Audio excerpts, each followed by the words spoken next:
Russia's oil income collapses. Tomahawk cruise missiles are potentially on the horizon, while the Ukrainians have created several pockets or are in the process of doing so close to Pokrovsk. But we'll talk about this as well as about anything else that has happened along the front lines and behind them in this sitrep about the war in Ukraine.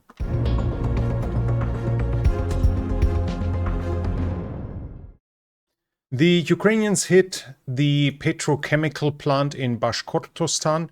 It is producing rocket fuel. They also hit 2 of the oil pumping stations in Volgograd. The refinery in Krasnodar was also hit, as was the Eurochem fertilizer factory in Krasnodar as well. Ukrainians also saying that the Transneft oil tanker complex and the Caspian pipeline terminal in Novorossiysk were recently hit in their attacks. I have not seen any proof of this, though. We also have a successful Ukrainian strike against an Iskander unit. Those are the ballistic missiles that are regularly being fired on Ukraine. The Ukrainians have hit 1 TEL, 5 transloaders, and a Pantsir S1, so 1 vehicle for starting them and 5 to support them and bring and load new missiles on the TELs. We switch to the developments along the front line, and here we start off in Sumy, and here the Ukrainians have advanced. We have geolocations of fresh Ukrainian positions up here in the north of Kindrativka, northeast of Kindrativka. So the Ukrainians are by now at this point here. They keep advancing towards the northeast, fairly slowly though, but they still keep advancing in this direction. That's it from Sumy. We switch to Kharkiv, and I cannot see any change in Kharkiv that can be confirmed, so we go directly to the eastern frontier. And here we have Konstantin Mashovets once again writing about the situation, and he emphasizes that the situation for the Russians in Kupiansk is very difficult. The personal strength of the Russians is thin, and they can only keep up their current momentum and their current positions by forcing the initiative. As soon as the Russian attacks stop, and if Ukraine finds reserve to counterattack, they would be easy to defeat, let alone because the position here on the western bank of the Oskil is obviously difficult. They still do not have a single land connection or a bridge over the Oskil, so whatever supply they have to bring through pipes or by pulling it somehow over the river. Mashovets believes that the Russians would need another 2 divisions to conquer Kupiansk. That sounds impressive. Konstantin Mashovets is a former colonel of the Ukrainian army, so generally he should know what he's talking about. The numbers, though, still feel impressive. The Ukrainians are also reporting that infiltrating Russians do not go engage in firefights if they can avoid it, but they rather try to enter high-rises that still have civilians living inside of them to use them as human shields. Now, of course, this is a Ukrainian soldier's report, but if it's true, then this would clearly obviously be a war crime that the Russians use human shields in Kupiansk. That's it from the northern part. In the southern area, we have the Ukrainians advancing close to Torske, here in the north of it. We have fresh Ukrainian positions that are being shelled. This is directly here. So the Ukrainians have recently been shelled roughly here, while the Russians have entered into Yampil here at the borders of the Serebryansk forest. We also have that geolocated that the Russians have entered the town of Yampil. That's it north of the Seversky Donetsk. South of the river, we have the Russians advancing along the river once again. We have that here at this point. Here, the Russians were spotted. This is here on this map. So the Russians keep pushing along the river where they already control the other bank. This is obviously giving them some advantages and increases the pressure on Siversk. And at the same time, they also advance in the southeast. We have them south of Novosilivka as well. Here at this point, the Russians advance. That should be more or less at this point here.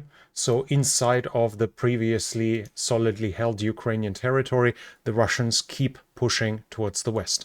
That's it from this direction. We switch to the Kostiantynivka area, and here I cannot see any change in territory, any advance by the Russians. The Ukrainians were recently reconfirmed to still be in Katerinivka, but other than that, I do not see any change here. Allies of Steel, United 24, together with Ukraine's Ministry of Foreign Affairs, has launched a fundraiser for ground-based robots. These unmanned systems save lives. Evacuation robots carry the wounded from the front line without risking medics. Logistics robots deliver ammunition, supplies and even electronic warfare tools. Their vehicles would be destroyed. Demining robots clear large areas every day, making the battlefield safer for soldiers. A manufacturer explains, without robots, the soldiers themselves must carry out rescues under fire. That's an enormous risk. Small ground robots are hard to detect and even harder to hit. Thanks to United 24 donors, more than 600 of these systems are already in service. Support the Allies of Steel initiative, help save lives and strengthen Ukraine's defense. The link to donate is in the description. I do have changes, though, in the Pokrovsk direction. First of all, the Russians have advanced between Kucherov Yar and Shakhove. This is here on the map. Let me show it to you. So on the map, this is exactly at this point here. We have the Russians now in a freshly geolocated position. It's not necessarily a fresh advance. We see that the deep state map is giving this to the Russians already for a couple of days, if I'm not wrong. Yeah, you see. But now we have a visual confirmation of the Russians being there. The Russians have entered the town of Doroshnie here. At this point, this is a fresh advance. Here they are right on the eastern part of it. So the Russians apparently have advanced somehow in this direction. The Ukrainians are doing counterattacks in the overall region, though, and we have that confirmed once again by Russian mil bloggers.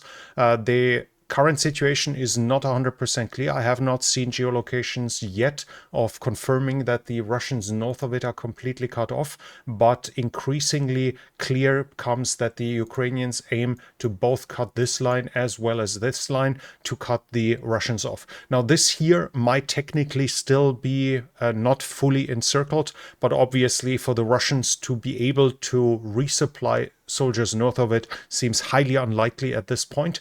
The Ukrainians will have it under full fire control, so any resupply that goes to the northern area will have to come by drones, and there the capacities are limited. So if the Russians aren't able to advance in this direction and thus break the siege fairly soon, then in a couple of weeks those two pockets north of it will probably be destroyed and will have no more chance to continue fighting. It's a little bit more difficult in the south here, but there the Russians are also under pressure, even though they keep advancing in the west here. So the base for the pocket around Fedorivka is a lot more solid, and whether the Ukrainians will be able to cut this off is still a big question.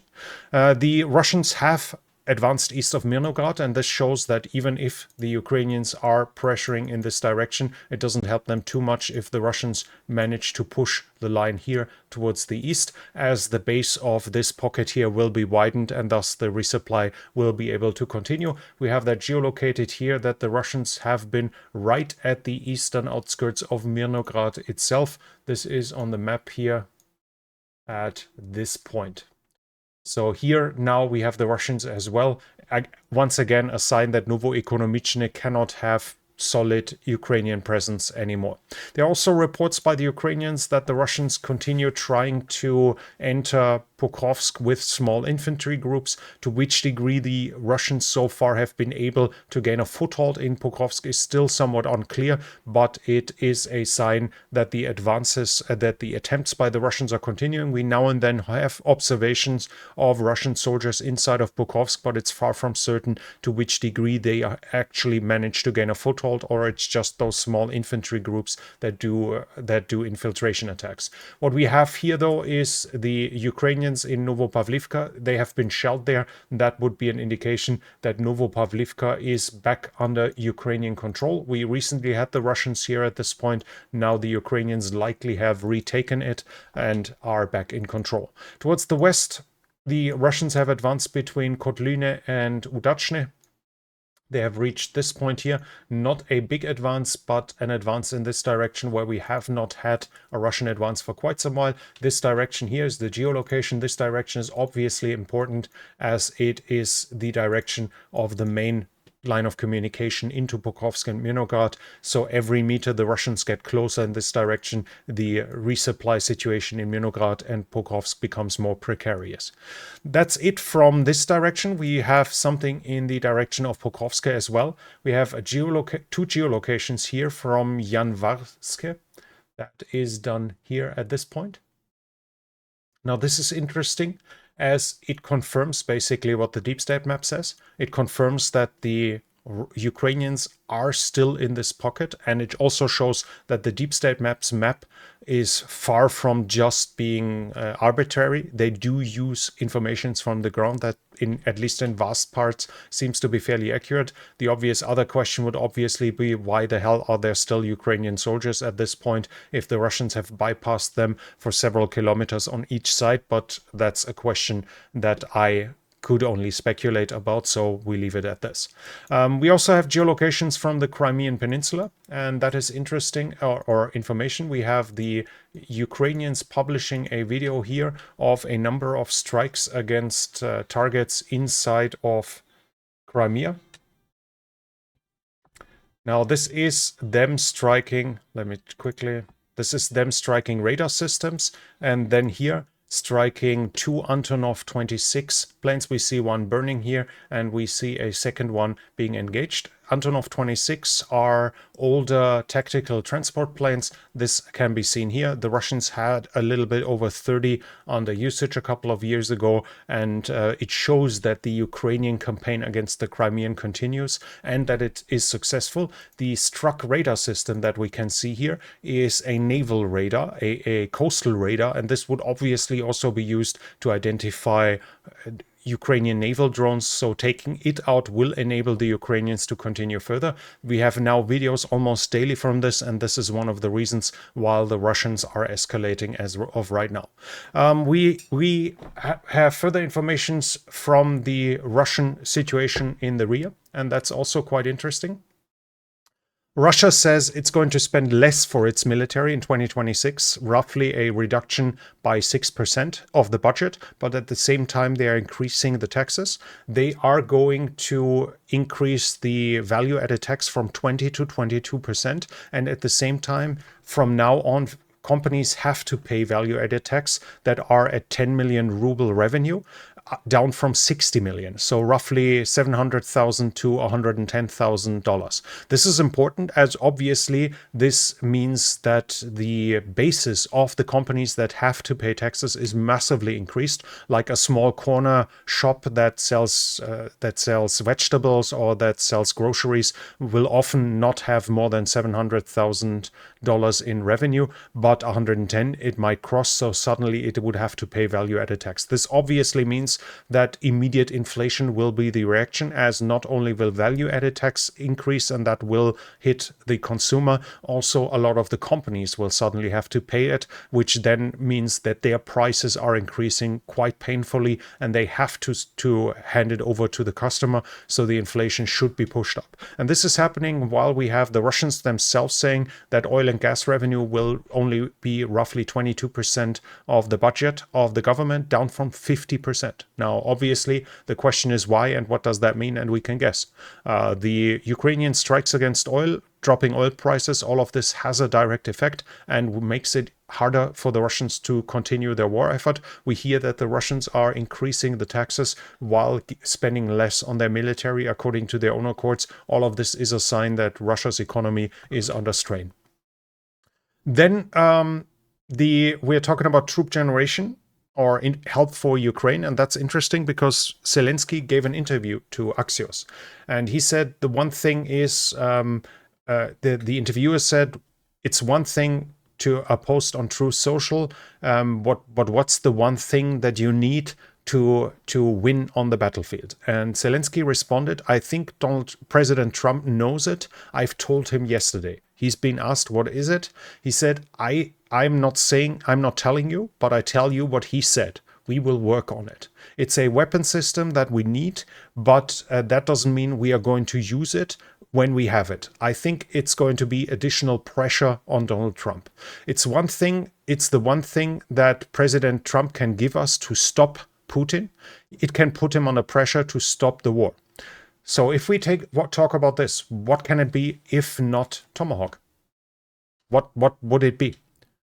Tomahawks are capable of destroying the Russian oil industry fundamentally. They are capable of taking out a lot of different Russian defense industry. I talked about it in the past, that the Ukrainians could, for instance, destroy the Tatarstan drone factory and then threaten, after proving that they are capable of doing so, destroying other important factories which are irreplaceable for the Russians. So if this is happening, the Russians will have no choice to either escalate or go to the negotiations, and escalation will be very difficult for the Russians unless they want to go nuclear. So this would be a way to put pressure, and a lot speaks in regards to that it's going to be Tomahawks. We also had here reports on the Wall Street Journal. Trump told Zelensky he was open to providing new long-range weapons, officials say. Now, we can argue that that might be a few others, but the only thing that has the capability of what Zelensky just announced is the Tomahawk Cruise Missile, according to what I see. The Russians are reacting to this. GPS jamming from Königsberg has inhibited the Spanish defense minister's plane when she was flying to Lithuania. The Russians have now admitted that the flying over Lithuania was on purpose. It was a reaction on the Ukrainian attacks on the Crimea. We just saw one of them. According to the Russians, those attacks would not be possible without NATO, and according to the Russian understanding, they are already in conflict with NATO. It's also important to understand that the Russians will only escalate if it hurts them. So the Ukrainian strikes against the Crimean must hurt them really badly. There's no other explanation why the Russians would do it. And at the same time, the Europeans told Russia that they are able and ready to shoot down planes. Now, here we come to the tricky part. We are ready is not really a red line. It's like a very washed out red line that is inviting to be tested. If NATO would clearly state how it's being done, then that would be a hard line where the Russians have to decide, okay, either we think they're completely bluffing or we follow it up. But this allows for a much more vague interpretation, and I think personally this is a problem. This is problematic. The drone sightings are also continuing. This is likely part of Russia's hybrid war. We had drone sightings over Denmark and Norway that stopped a lot of flights. A German military satellite was pursued by a Russian satellite, and now we had scrambled Hungarian Gripen when a Sukhoi 30, a Sukhoi 35, and 3 MiG-31 came really close to the Latvian airspace. This shows, again, the Russians are continuing with this. We also have now drones being spotted in northern Germany. We have drones over a French base, military base. We have drones over a Swedish naval base. Now, we do not have details for a lot of them. The Danish said that it's a professional actor and they call it hybrid war. So they basically say it was the Russians without saying it was the Russians, especially as a Russian naval landing ship was spotted just a few kilometers off the islands. So the drones could have easily started from there. Not all the other drone sightings have to be of that origin. We do not know the exact size of them, and some of them might just be hobby pilots that go astray. But in general, we more or less see a rhythm, a basic blueprint showing up here where the Russians are provoking and continuing their hybrid war. This is in combination with what we now see from Russian mill bloggers, where they reference the spokesperson for the foreign ministry. They are saying that Ukraine is preparing a false flag attack on NATO to basically draw NATO into the war. And we have here two majors even saying imminent outbreak of World War III. So World War III is about to break out, according to them. Now, we have to first address the elephant in the room. It's clear that Ukraine would profit from drawing NATO into war. That would be their best way to actually win the war and regain their territory. But we also have to say it would be disastrous for them to be caught in a false flag attack. How is aid going to continue if Ukraine has proven to be responsible for a heavy attack on one of its allies to draw that one in the war? How would the public in the supporting nations react to something like this? And that's a whole different story than Nord Stream 2, which was at that time not even operational. The Nord Stream attacks, that wasn't even operational, the pipeline at that point. And obviously it was nowhere close to Germany entering the war on any side. That was if Ukraine actually did it, which is the conviction of the German prosecutors right now. If Ukraine actually did it, then it was an attack on German infrastructure. Sure, not nice either, but changing nothing about it. Ukrainian strike, probably even causing casualties, would be a whole different thing. But it helps the hybrid warfare, saying that. And that we have to say. They basically sold out. Pro-Russian elements in Europe will take this spoon-fed. That this is, whenever something is happening from now on, they will call it a Ukrainian provocation, thus sowing dissent inside of the reaction in the Western nations, as this basically creates a situation where the Russians lie so directly through their teeth that some people believe this can't be a pure lie, so it has to be some truth again. If the lie is big enough, it's going to be believed again. And if the next Russian provocation comes, a part of the population will then no longer understand Russia as the source of it, but Ukraine, because the last provocations by Russia actually meant that a majority of the Germans for the first time considered Russia to be a likely military adversary in the near future. This was a direct result, and with announcements like this, the Russians might have a chance to sway that public opinion. We also have at the same time Peskov, the Kremlin spokesperson, emphasizing that there are no paper bears, but Russia is a bear, so it can't be a paper tiger. That's an interesting way of arguing. And we have Lavrov emphasizing that NATO and Russia are already at war. This is obviously once again that the European Union and NATO have declared war on Russia. Now we are at war. Now we need to understand, this means that Lavrov is saying we are at war with an alliance that we can't beat conventionally. And that's what he's not saying then is the second part. So we will have to take nuclear weapons to defend ourselves.